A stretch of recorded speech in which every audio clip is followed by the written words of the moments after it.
Mga mami, for today's video, magluto tayo ngayon napakasarap na ulam. At ayan niyo po guys, ay talagang fresh from the garden na naman yung ating mga gulay-gulay ditong isasahog. At yung mga talbos-talbos na yan, at talagang napaka-healthy ng ating ulam. At ayan po guys, una nga, nagpakulo na nga ako ng tubig dyan. At pagkakulungan yan, isabay na natin pakulo yung ating kamatis, sibuyas. At ayan, ilagay na po natin sa ating tubig para pagkakulo nito, ay lumambot na diretso yung ating kamatis at sibuyas. Ayan po guys, yung dalawang kamatis at isang sibuyas ang aking inilagay. Tipid-tipid muna tayo sa ating ingredients para meron lang tayo pampalasa. At naglagay na rin ako ng asin. Pagkalagay nga ng asin, takpan muna natin at pakuluin natin yung ating kamatis at sibuyas. At yan, ang pagkabukas ko nga guys, ay kulong-kulo na. Saktong-sakto lang ang kanyang pagkakakulo. At pagkakalambot nito ay naglagay na rin ako ng ating kalabasa.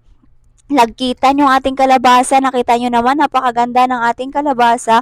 At talagang napakaganda nito. Fresh na fresh yung ating kalabasa. At nabili ko lang dyan yung kalabasa sa lagang 30 pesos. At meron nga pala ako nabiling hipon na sa 200 ang kalating kilo. At meron tayong nakuha sa ating garden ng ayan, meron tayong gulay. Meron tayong alugbati, saluyot, at talbos ng kamote. Pinagsama ko na sila dyan. At tinugasan na natin yan ng maigi para malinis. At nga po guys, ilagay na natin yung ating hipon. Malalaki itong ating hipon. At kalahati lang muna yung ating ilalagay. At ayan po guys, takpan muna natin hanggang sa kumulo. Pagkabukas ko nga nito, at ayan na po guys, kulong-kulo na yung ating kalabasa, hipon. At ayan, napakaganda ng ating kalabasa at hipon. Malalaki din yung hipon natin. Kailangan pagkakulo natin, wag naman nating i-overcook yung ating hipon. At yung kalabasa, kailangan meron pa tayong makagat-kagat dyan. Wag naman masyadong madurog yung ating kalabasa.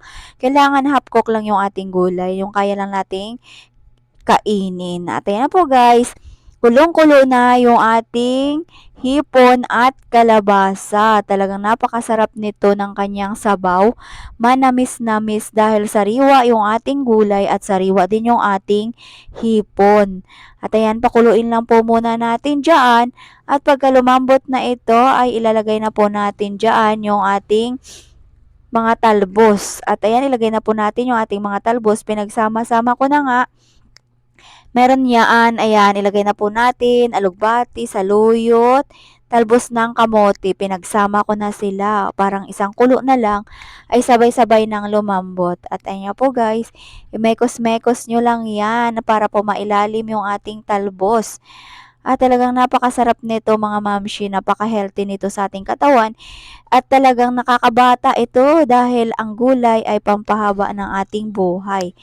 At ayan, haluin lang po natin dyan hanggang sa lumambot yung ating gulay. At tinan nyo naman guys, napakasarap nito.